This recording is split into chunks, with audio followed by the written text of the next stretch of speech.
Welcome, everybody. I'm Maddie. I'm Catherine. I'm Melanie. I'm Kat.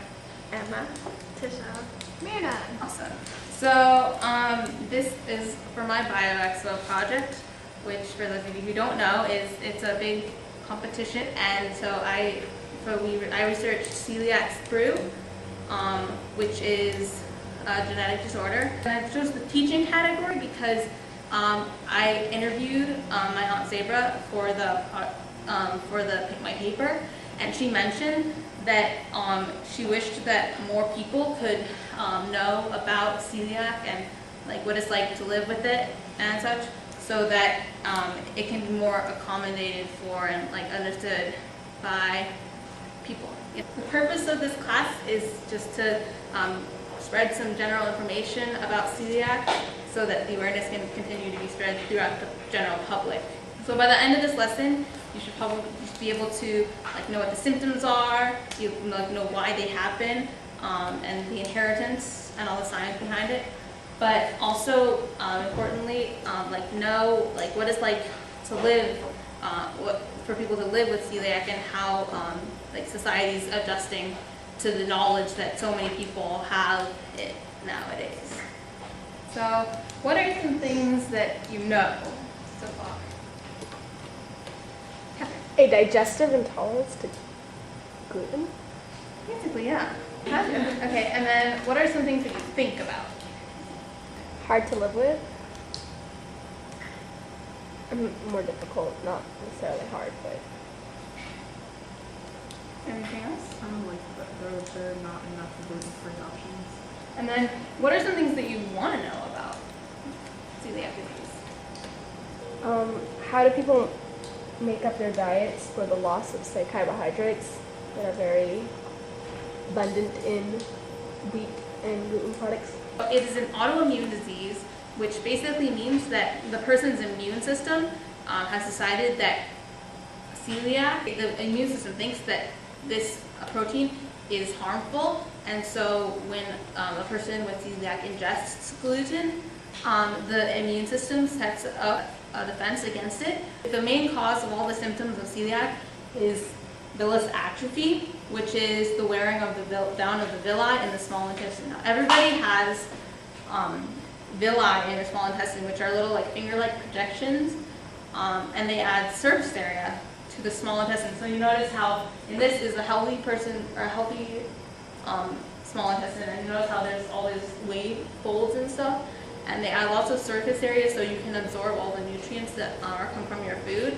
But by contrast, this is the small intestine of an individual with untreated celiac. I notice how it's completely flat, so the surface area that's in that a healthy small intestine would have isn't there, so this person can't absorb any of the nutrients from their food that they need to live. So basically, a celiac affected individual basically get all the symptoms that are associated with malnutrition, so weight loss, anemia, etc. And also, additionally to that, they have the problems that come with all the undigested food passing through their system. So you get all these icky gastrointestinal problems. And so basically, people with celiac they just feel bad all the time because they're just not getting the nutrition they need to live a normal life. So celiac disease, it's multifactorial. There's a genetic component, so you inherit the tendency to develop celiac. So similarly to how people have inherited a tendency to develop lung cancer or heart disease, etc. But environment actually plays a larger role, which explains why identical twins, there's only a 70% concordance rate, which means that there's only a 70% chance that both of them will have celiac. 98% of people have this the human leukocyte antigen, DQ2 or DQ8 gene, and this human leukocyte antigen system is a whole system of genes that has to do with immune response. So 98% of people have this gene, but or with celiac have it. And this gene is found on chromosome 6, which the chromosome 6 basically has to do with the immune system also. And so environment plays a big role in the chance of development. Because genetically it's autosomal dominant. A lot of people develop it later in their life due to things like pregnancy, childbirth. If an individual suspects they might have celiac, there are preliminary blood tests that test for high levels of antibodies in the blood, and that will show you that the immune response is producing lots of antibodies to attack the gluten.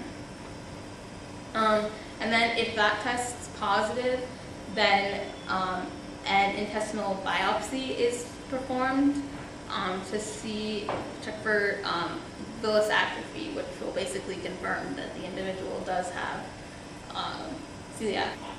As for cure and treatment, there is no cure right now, but that's actually pretty okay because it's not life-threatening if it's treated, and it's pretty easy to treat by just removing gluten from the diet altogether, and with that, you can live like a mostly normal lifestyle. So now we're going to go on to what's it like for people to live with celiac. Pretty recently, actually, they thought it was commonly believed that celiac was pretty rare, so they thought maybe 1 in 1,000 are relatively rare. But now that's changed, and as you can see, it's estimated that 1 in 300 and almost 1 in 120 people might have it, and most of the people who have it aren't even diagnosed yet.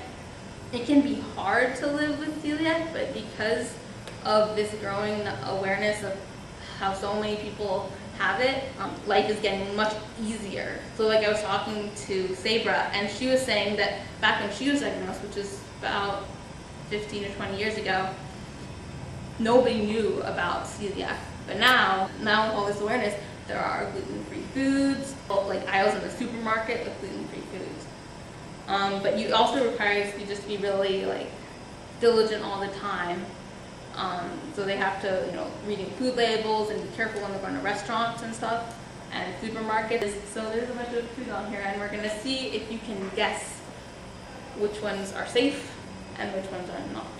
So just shout out, which of these things do you think are not safe for? Pretzel. Bread. Pancakes. Yes. Cake. Yep. The lipstick.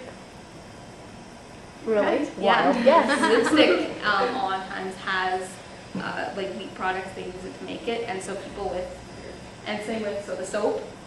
People have to be careful of what cosmetics and stuff they're using because these laws are made with gluten. So basically, they have to read the labels for everything. And in fact, basically everything on this list, this page, except for probably the apple and the steak, everything on here can have gluten. So basically, this means that for a person with celiac, this requires them to be super careful about everything, and it can be really hard. But as I said, it's getting much easier. Luckily, there's gluten-free pancake mix and bread mix and crackers and cookies and all this different stuff. It's pretty cool, but the reason I'm teaching this class is because there could still be a ton more awareness. So here's some, if you want to know more, I have some sheets of stuff with links for more information if you ever are interested. And I encourage you to, talk about this to people you know. Do you know if there are other diseases that make people have gluten-free diets, or is celiac the main one that causes? There's people with gluten who are allergic to gluten or just have a gluten intolerance, but it's not celiac, because the main component of celiac is the villus atrophy of the small intestine, and that's the whole thing. But there's people who are just simply allergic to it. I think probably more like people who are allergic to peanuts and things like that. What actually happens when people with celiac eat gluten? So when they eat gluten, it's not peanut allergy where you go into anaphylactic shock or anything. It's more just your body's not absorbing any nutrients. So they just start to go into basically starvation because they're not absorbing any of the nutrients from their food.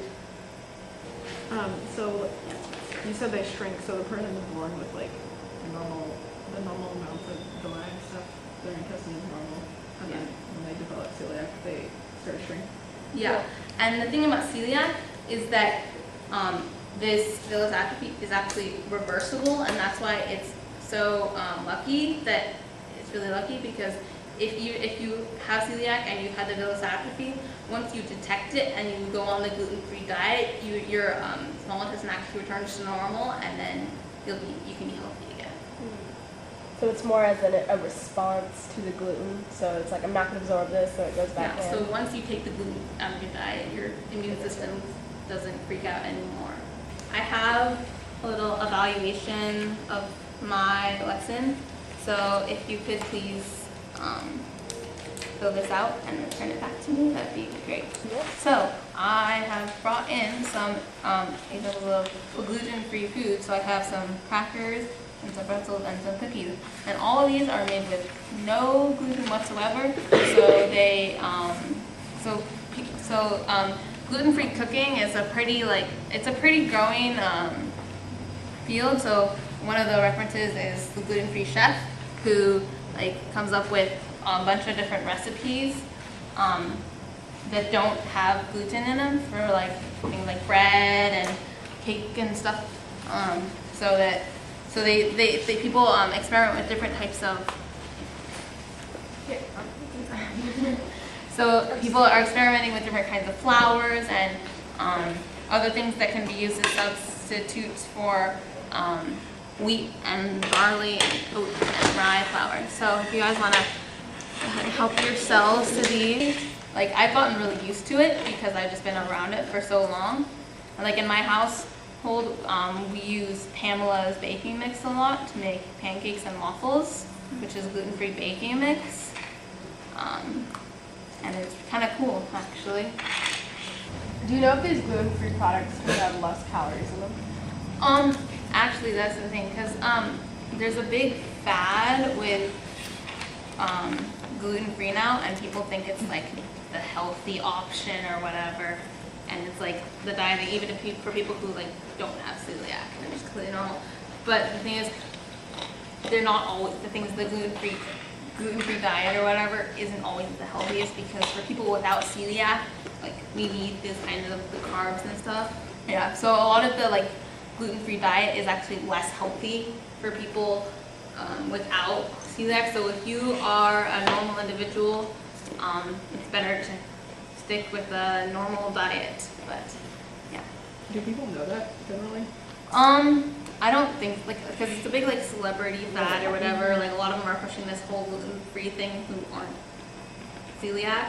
Yeah, I don't think a lot of people do know that. How did you do it?